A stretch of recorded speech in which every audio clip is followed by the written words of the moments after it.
La recuperación total es posible, siempre. Es lo prohibido. ¿Por qué se lo voy a contar a mi mamá y a mi papá? Que puedan ver en los padres, en las madres, no solo logros, sino también vulnerabilidad. Y a veces los niños y las niñas, los adolescentes, tienen que ir contra la corriente. Soy María Ayuso y esto es Hablemos de Todo. Hoy estamos con Juana Paulicis, ella es psiquiatra, especialista en trastornos de la conducta alimentaria y va a estar respondiendo todas las preguntas que llegaron de la audiencia sobre estas problemáticas y otros dilemas frecuentes sobre enfermedades que realmente están teniendo una prevalencia cada vez más alarmante. Bienvenida, Juana, muchísimas gracias por estar hoy acá. María, qué placer. Siempre es una alegría conversar con vos. Te voy a empezar leyendo algunos de los comentarios que llegaron de la audiencia, que realmente fueron muchos. El primero fue un mensaje de un papá que dice: mi hija tiene 12 años, en un mes va a cumplir 13 y se desarrolló muy rápido. Todo empezó con las redes, habla de su trastorno de la conducta alimentaria. Ella me confesó que tiene un objetivo y que por eso empezó con este trastorno, pero no me quiere revelar cuál es ese objetivo. Está claro que no es simplemente estar delgada o sentirse más linda. No sé cómo llegarle, hablar del tema de la alimentación la irrita, aunque está haciendo un tratamiento. Buscamos siempre alternativas para evitar los conflictos, pero a veces simplemente tengo la necesidad de indagar más.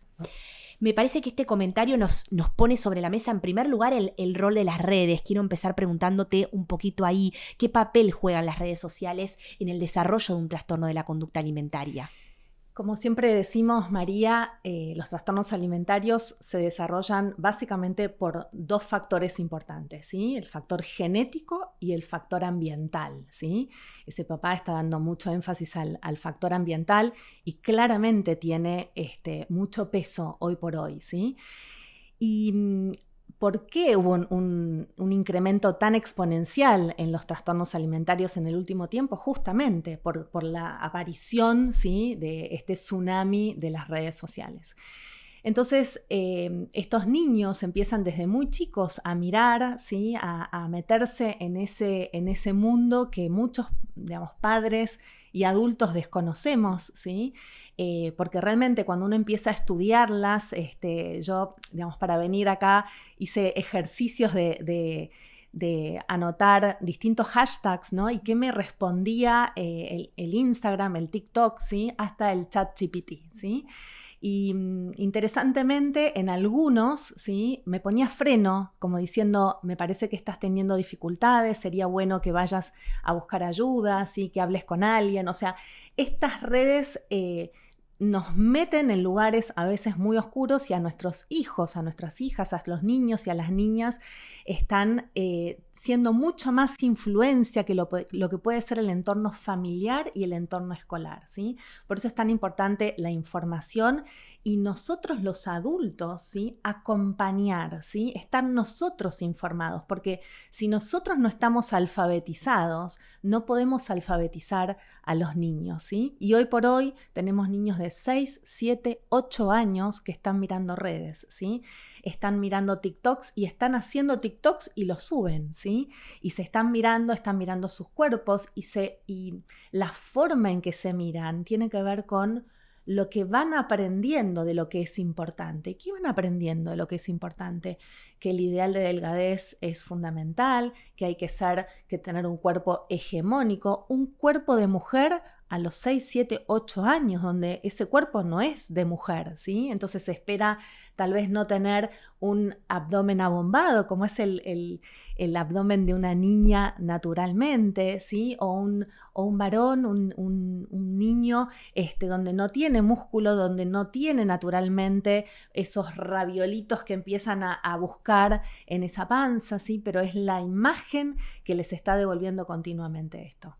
Recién vos mencionabas, que me parece súper importante, que cada vez más estas redes empiezan a sacar como mensajes de alerta cuando uno, digamos, hace determinadas búsquedas.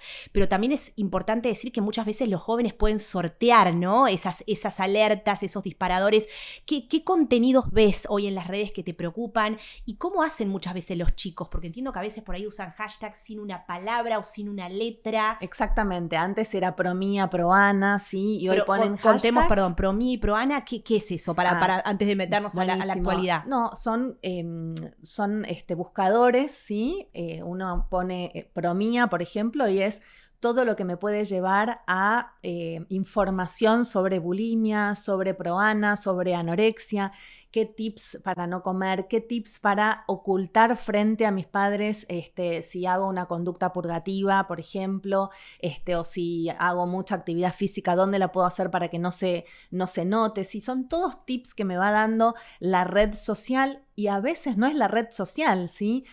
Es el simple WhatsApp o Telegram también. Hay grupos que se arman Promía y pro anorexia que no tienen ese nombre hoy. Tal vez es hashtag ThinPro, lo van cambiando, o hashtag Na en vez de Ana. Sí, lo van cambiando justamente para que de alguna manera no se alarme esa red social y diga, esta persona está buscando cosas que pueden ser dañinas, ¿sí? Como en algún otro momento también puede pasar con lo que es el intento de suicidio y demás, ¿sí? O sea, son frenos y tratan de esquivarlos.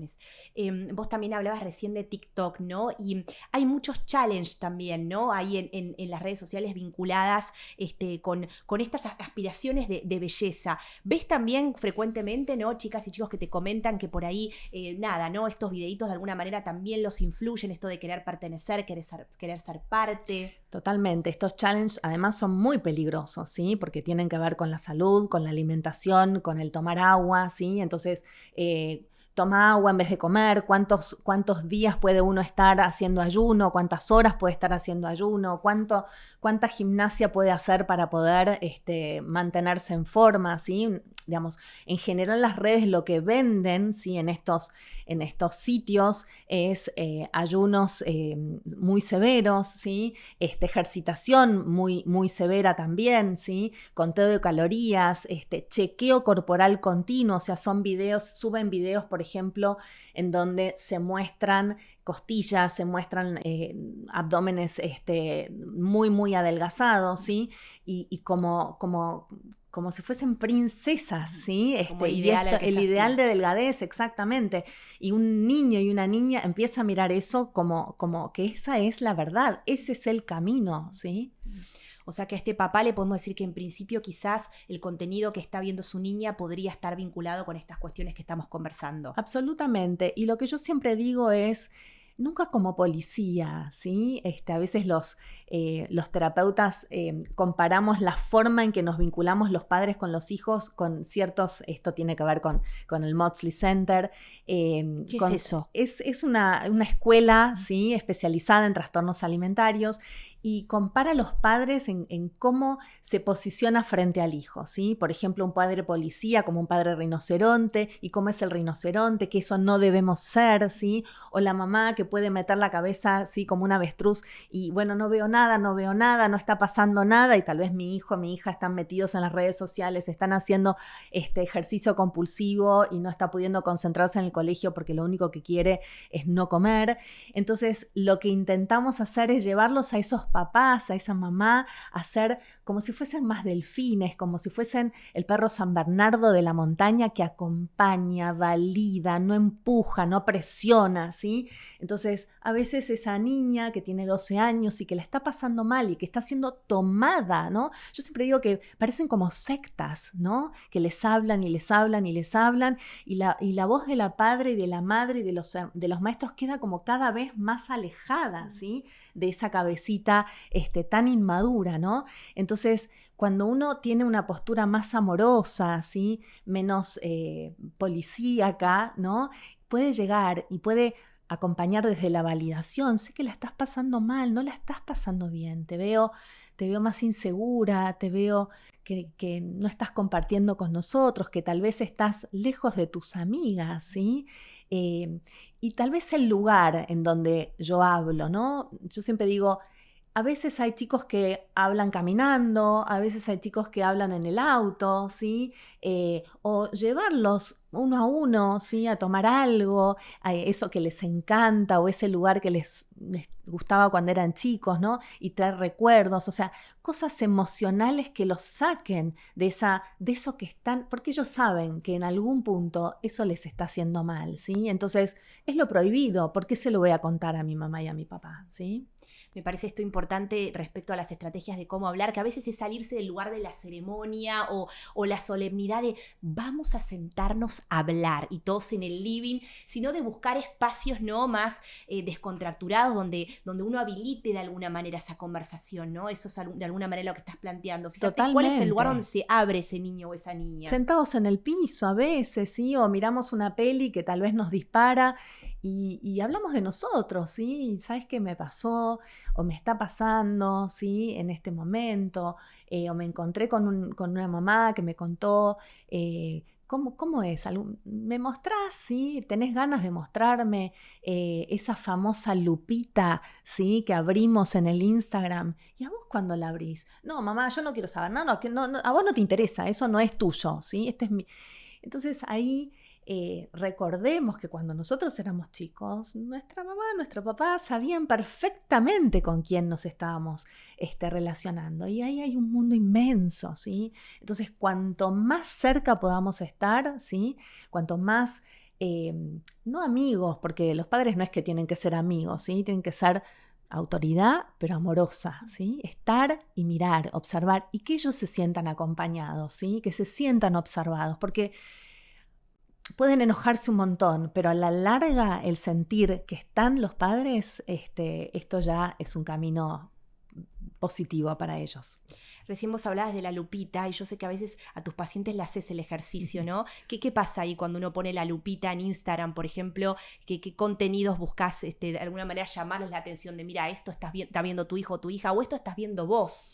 Y yo las sorprendo y los sorprendo, ¿no? Les digo, porque lo hacemos así como naturalmente y espontáneamente. Ay, ¿me mostrás la lupita de tu Instagram? Y se quedan así, como que bueno, no queda otra, porque no soy mamá ni no soy papá en ese momento. Entonces, y bueno, y sí, aparecen recetas y aparecen ejercicios compulsivos y los ves ahí que se están matando, o también los ves en estos challenges de mostrar la imagen del antes y el después, ¿sí? Lo que como en el día, ¿no? Si uno pone lo que come en el día, también hice el ejercicio y te aparece una alarma, es decir, estás pasando por un mal momento, tal vez tendrías que pedir ayuda, pero obviamente lo buscan desde otro lugar y entonces muestran qué es lo que comen, ¿no? Y no comen nada, ¿sí? O tal vez tiene muchos colores y súper prolijo el plato, parece divino, pero en realidad nutricionalmente se quedan muy, muy cortos, ¿no es cierto? Y como mamá o papá, está bueno también hablarnos de lo que nos pasa a nosotros, por ejemplo, si a nosotros alguna vez tuvimos preocupación respecto a nuestra imagen, plantearlo también sobre la mesa de alguna manera, mostrarnos vulnerables o mostrar si tuvimos algún conflicto, compartirlo. ¿Es algo que sugerís o no? Quizás para abrir conversación o... Yo lo sugiero porque es algo que nos pasa todos los días, ¿sí? O sea, los padres viven los cambios corporales también, viven el envejecimiento también, ¿sí? El otro día una amiga me decía, qué difícil no hacerse intervenciones en la cara, ¿sí? Cuando en donde tal vez te estás moviendo, ¿sí? Tu entorno está continuamente cambiando sus facciones y vos tal vez estás haciendo un proceso natural, ¿sí? Entonces, esto está buenísimo hablarlo, ¿no? Porque es ir contra la corriente muchas veces y a veces los niños y las niñas, los adolescentes, tienen que ir contra la corriente, ¿sí?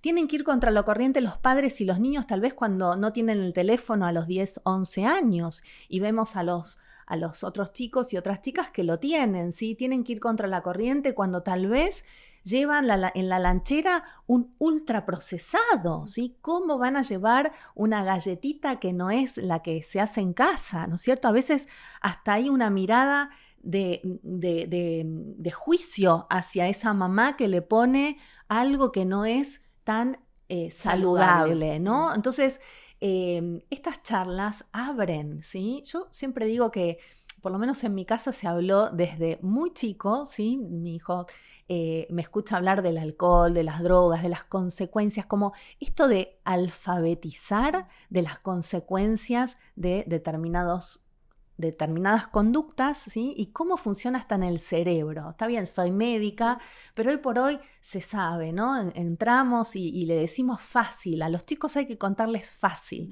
no grandes discursos, porque ahí ya nos dejan de escuchar, ¿sí?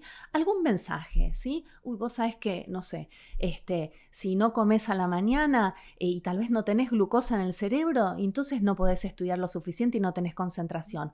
¿O sabés que me contaron que el cerebro, parte del cerebro es grasa, y si no comemos grasa, no comemos aceites en nuestra alimentación natural, ese cerebro se empieza como a hipotrofiar, no empieza a funcionar, no funciona como tiene que funcionar. Y son mensajes, y lo vamos repitiendo, ¿sí?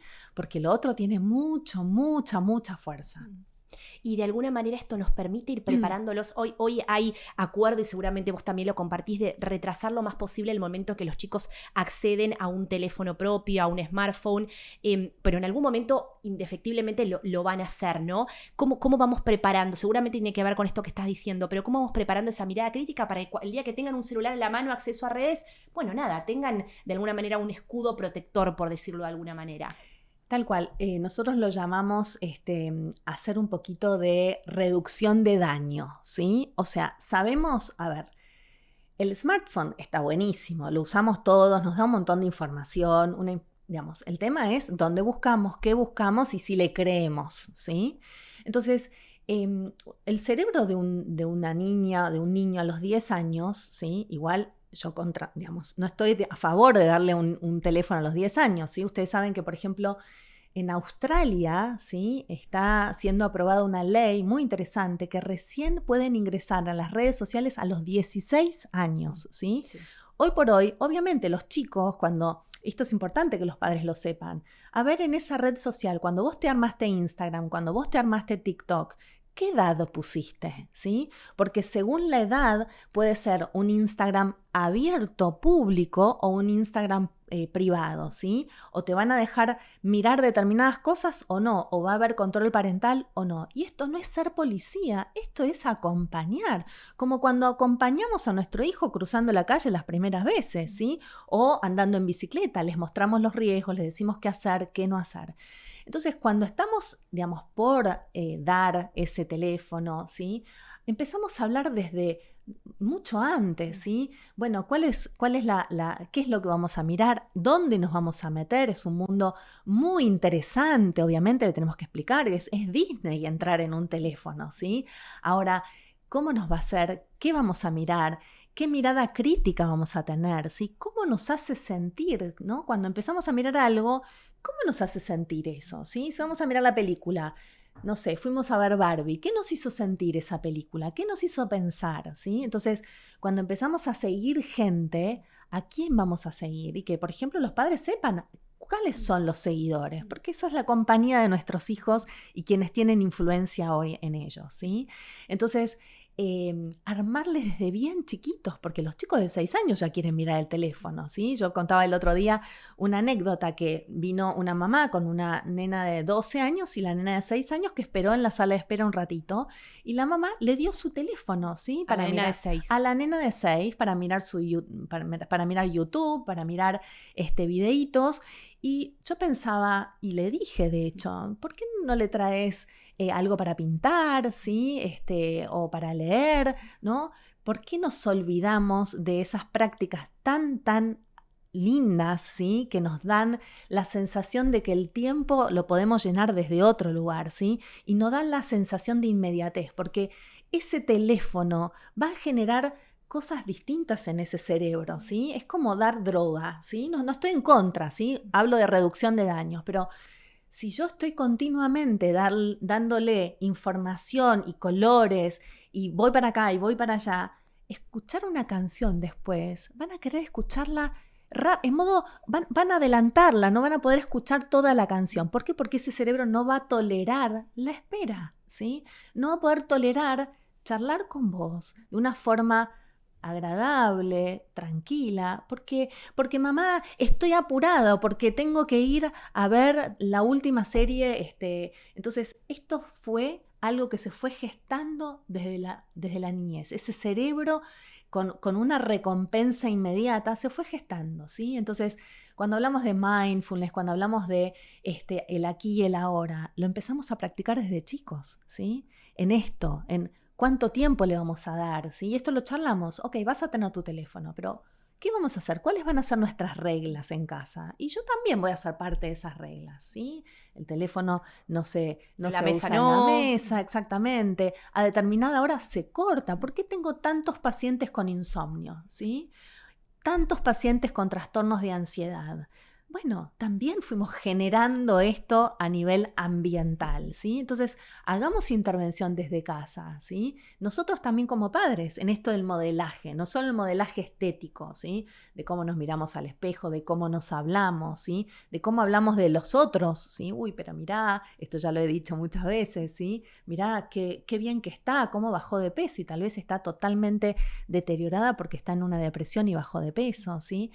También en cómo modelamos nuestra relación con nuestras redes sociales, con nuestro smartphone. ¿Qué subimos nosotros? ¿Sí? Si somos coherentes con lo que subimos, si somos coherentes con la mirada que nosotros tenemos, con la imagen que nosotros tenemos, ¿sí?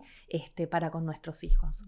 Justamente un lector también preguntaba sobre qué actitudes podemos tener normalizadas las mamás, los papás, que de alguna manera también van dando un mensaje que podría llegar a influir eventualmente en el desarrollo si se dan otras características de un trastorno de la alimentación.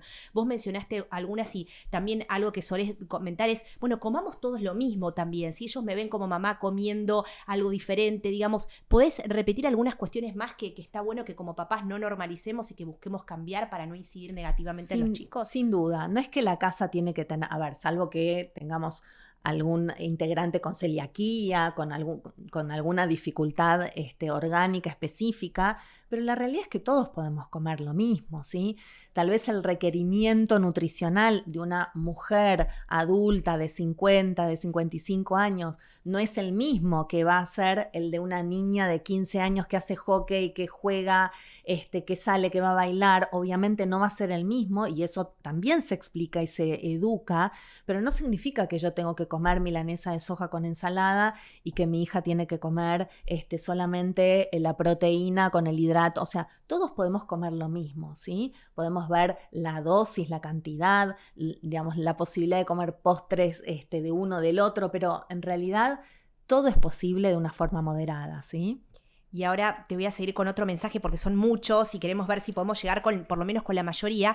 Este es un mensaje de una mamá que dice que es mamá de un chico de 13 años que es muy selectivo con la comida desde hace años. Come solo 5 cosas: fideos, salsa boloñesa, queso rallado, yogur y banana. Hemos hecho consultas y también un tratamiento interdisciplinario, no dieron resultado. Crece normalmente por lo que tanto la pediatra como la psicóloga nos dijeron que mientras eso suceda y sus análisis den bien, lo dejemos tranquilo. ¿Estamos bien asesorados? ¿Qué pasa acá? ¿Podría haber un trastorno de la alimentación? Es un tipo de trastorno alimentario en donde no vemos la distorsión de la imagen corporal y la mirada estética, ¿sí? Como podemos ver, por ejemplo, en la anorexia, en la bulimia, en el trastorno por atracón. Se llama TERIA, ¿sí? El trastorno por evitación y restricción de la ingesta de alimentos, es el nombre, ¿sí? En general se puede producir en la niñez, en la adolescencia y en la adultez, ¿sí? Y en ese caso, por lo que cuenta esta mamá, esto comienza en la niñez, ¿sí? Tal vez a los 3, 4 años, en donde empiezan a ser más selectivos, ¿sí? Más, no, esto no me gusta, les empieza a dar asco, ¿sí? A todos un poco, a determinados alimentos le dan asco. El tema es cuántos alimentos empiezan a excluirse y qué consecuencias tiene eso, ¿sí? Porque si bien lo que dice esta mamá, el laboratorio, sí, está creciendo bien, todavía estamos bien, pero tal vez hay cuestiones más de micronutrientes que nos están dando, vitaminas, minerales, etcétera, y que además a nivel social también los excluye, porque los chicos a los 13 años empiezan a ir a un campamento, a un viaje de egresados, ¿sí? Y esto, o a la casa de amigos, y esto los empieza de alguna manera a excluir.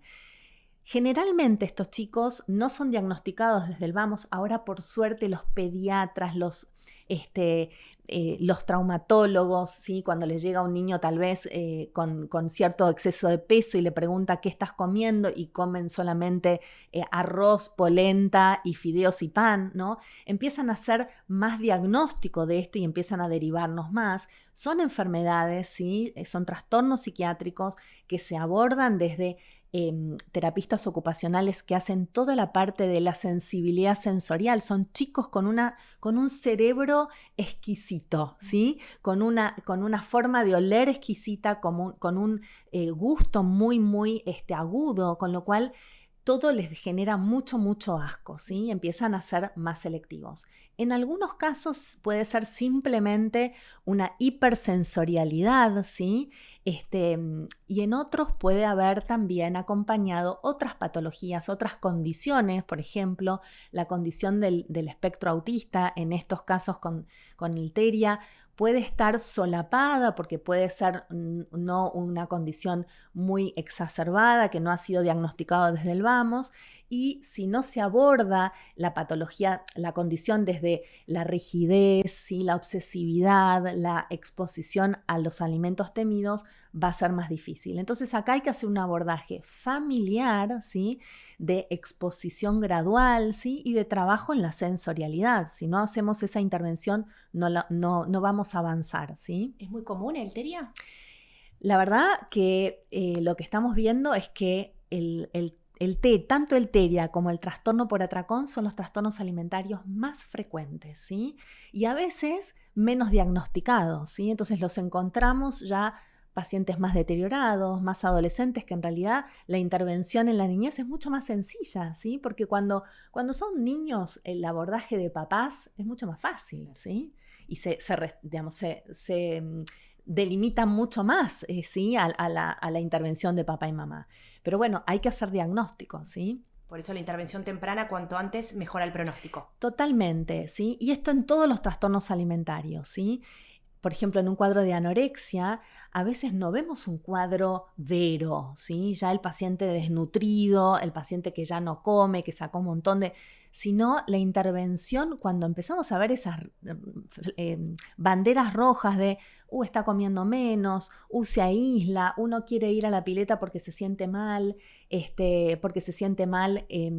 con respecto a su cuerpo, ¿sí? Entonces, ese tipo de cosas debemos hacer ahí intervención precoz y con especialistas.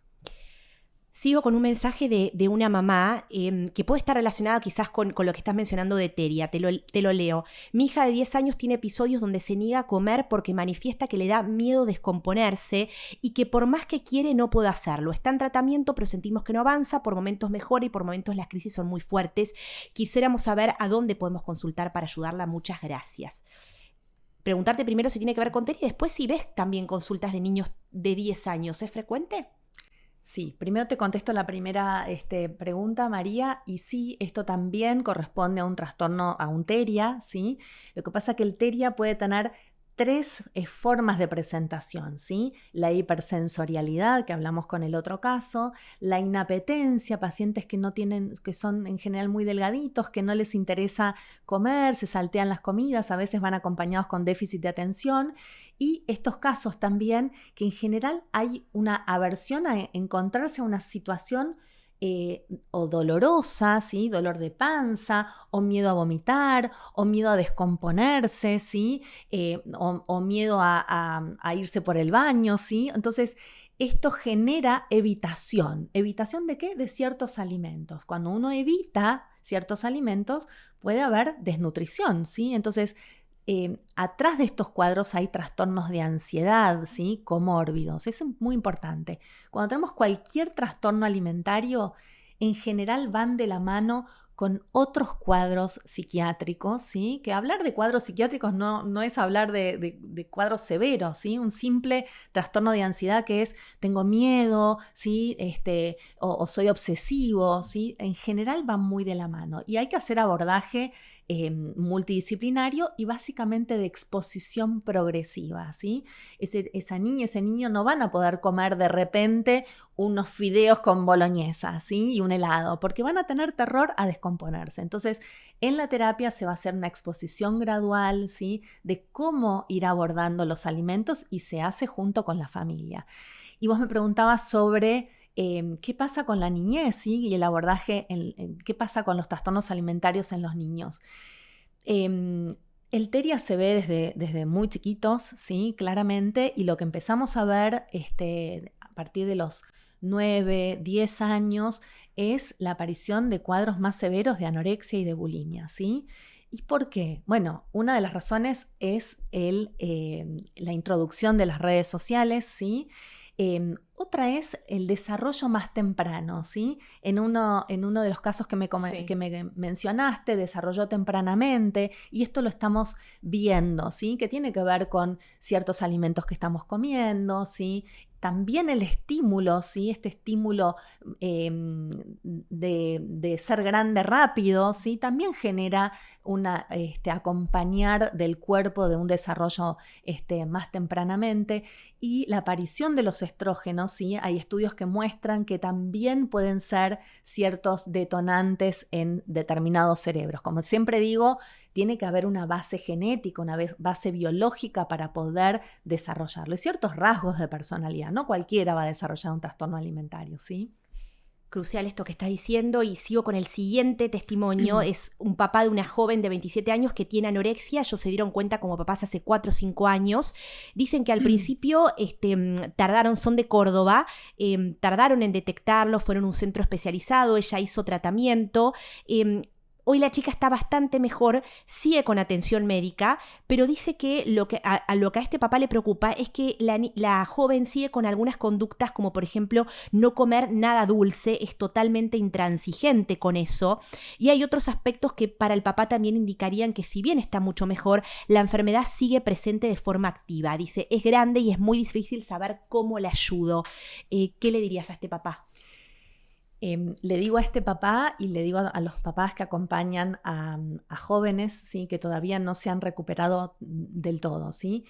La recuperación, cuando hablamos de recuperación total, hablamos de un peso estable, ¿sí? Y una cabeza libre de lo que es el miedo hacia la comida, ¿sí? Si escuchamos ese caso, lo que vemos tal vez es que está mejor nutrida, ¿sí? Pero hay ciertos alimentos que todavía siguen de alguna manera siendo demonios, ¿sí? Entonces, la recuperación posible es en los adultos, absolutamente. La recuperación total es posible, siempre. El tema es seguir avanzando en la exposición y en el tratamiento, ¿sí? Entonces, en ese caso, en el tratamiento habría que, digamos, incorporar la intervención en sesiones, ¿sí? Yo siempre digo, los terapeutas tenemos que comer con los pacientes, ¿sí? Los nutricionistas tenemos que hacer exposiciones con los pacientes para que justamente esto que no puede hacer en la casa se pueda hacer en sesión para después replicarlo en casa, ¿sí? Exposición gradual. O sea que a este papá le recomendarías que quizás trate de hablar con ella sobre esto que le está preocupando, con sus terapeutas eventualmente. Sí, con sus terapeutas sobre cómo funciona la cabeza en términos de ese miedo, cómo enfrentamos los miedos. Enfrentamos los miedos gradualmente, ¿sí? Bueno, tal vez llegamos hasta esta etapa, pero yo quiero seguir acá, ¿sí? Avanzar. Entonces, para seguir avanzando, tengo que seguir en esta incomodidad de exponerme a los alimentos temidos. Seguimos entonces con las últimas. Hay una lectora que habla de las recaídas, ¿no? Dice, ¿cuál es la forma apropiada de abordar una recaída después de años de estar recuperada, libre de pensamientos y comportamientos asociados al TCA? Ella tuvo, el trastorno que tuvo es el trastorno de purga. Dice, no pensé que recaer fuese posible después de tanto tiempo, aunque entiendo que el hecho de tener que lidiar con factores y cambios estresantes en esta etapa de mi vida influyeron en la recaída. Es muy interesante lo que dice porque habla de los factores estresantes gatillos, ¿sí? Y también me quedé pensando en el caso anterior, ¿sí? Siendo que son más adultas. Primero, la recuperación total es posible, ¿sí? Las recaídas, a pesar de estar recuperados, pueden aparecer, ¿sí? Si un adolescente se recuperó totalmente y tal vez tiene un hijo, ¿sí? Y posembarazo, empieza a relacionarse muy mal con su cuerpo, no se gusta, o tal vez en una situación de una pérdida, ¿sí? Una pérdida de un ser querido o un divorcio muy controvertido. Entonces pueden resurgir ciertas conductas como, por ejemplo, volver a restringir alimentos, hacer mucha actividad física, o frente a la angustia pueden aparecer, en el caso de las purgas, la necesidad de purgarse. ¿Por qué? Porque también la restricción alimentaria, las purgas, el ejercicio compulsivo terminan siendo reguladores emocionales, ¿sí? Y atrás de estas patologías también hay situaciones de inseguridad, hay situaciones de hipersensibilidad emocional, ¿sí? Entonces, el poder transitar esas situaciones estresantes desde otro lugar que no sea volviendo a buscar eso que me daba seguridad, ¿no? Me pasó hace poquito con una paciente adulta que de repente se divorció y se empezó a ver mal, muy mal con su cuerpo, y empezó a consumir diuréticos y laxantes y tuvo una descompensación cardíaca. Por esto estuvo internada, y ella decía: yo me veía mal y algo tenía que cambiar, y sentía que con eso controlaba algo, ¿sí? Entonces, también el poder abordar el abordaje emocional en estos pacientes, ¿sí? Justo alguien preguntaba por redes también sobre las emociones que hay detrás de un trastorno de la conducta alimentaria. Eso es algo crucial también para vos en el sentido de que hay que poner el foco ahí. Totalmente. Y en general atrás, tanto en los varones, en las mujeres, hay inseguridad, ¿sí? Hay necesidad cuando hay inseguridad uno se compara porque siempre ve al otro mejor, ¿sí? Y entonces el abordaje de eso, ¿sí? De poder construir esa imagen que no tenga que ver solamente con la imagen estética, ¿sí? Entender que uno es un cuerpo. Primero, el cuerpo es funcional, ¿sí? Básicamente, este cuerpo nos sirve para abrazar a un niño, para abrazar a una mascota, para abrazarnos a nosotros mismos, ¿sí? Para bailar, para correr, para construir, ¿sí? Y por otro lado también somos seres pensantes, ¿sí? Seres que sentimos, seres que acompañamos, que podemos ayudar a un otro, y esto nos hace a seres más increíbles, ¿sí? Y esto es lo que les enseñamos todo el tiempo a los adolescentes, porque parece que son solamente una cajita, ¿sí? Lo de afuera. Y eso que vamos construyendo poco a poco, digamos, los logros, ¿sí? Los logros nos hacen mejores personas y nos hacen brillar también, ¿sí? Y siempre tiene que ser el mensaje de una mamá, de un papá hacia el otro. Y que puedan ver en los padres, en las madres, no solo logros, sino también vulnerabilidad, ¿sí? Cuando nosotros acompañamos a los niños y a las niñas y a los adolescentes, y de vez en cuando nos ponemos a llorar, y de vez en cuando nos mostramos que estamos sintiéndonos derrotados, ¿sí? También estamos enseñando emociones, ¿sí? Y esto hace a que, entonces no tenemos que controlar las emociones, porque podemos controlarlas a través de cosas muy dañinas, ¿sí? El alcohol, las drogas, las conductas alimentarias dañinas, ¿sí? Te hago la última y con esto ya cerramos. También una mamá de una niña de 13, es una joven de 20, pero cuenta que desde los 13 años desarrolló una anorexia y atracones, ya van por 4 tratamientos, y sientan que no pueden encontrar un lugar donde les ayuden, ¿no? Ella cuenta que su esposo falleció, que ahí fue un poco cuando empezó toda esta problemática, y que están cansadas de ir de un lado para el otro, ¿no? Dice: verla como está en huesitos y cómo se me desploma anímicamente me destroza el alma. Ellos viven en una pequeña localidad de La Rioja, donde no hay centros especializados, se trasladan a Córdoba para los tratamientos, pero dicen que todavía no pueden ver una solución. ¿Qué le dirías a esta mamá? Primero, abrazarla, porque yo siempre digo que cuando entra un trastorno alimentario en una familia es como un tsunami que destruye esa familia, ¿sí? Para luego construirla, ¿sí? Y en el momento de transitar ese tsunami, la necesidad de ayuda es muy importante. Y tenemos la suerte, la pandemia nos dejó algo muy, muy positivo, ¿sí? Que es la posibilidad de tener tratamientos online, ¿sí?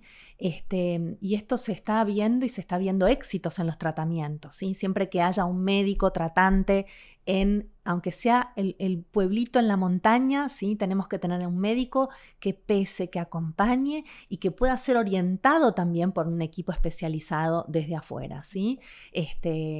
Digamos, hoy por hoy también hay talleres para padres especializados en trastornos alimentarios que se hacen a distancia para poder acompañar a esos papás en la intervención, ¿sí? O sea que es posible un tratamiento a la distancia también, ¿no? Como esa alternativa. Muchísimas gracias, Juana, por estar hoy acá. Un placer.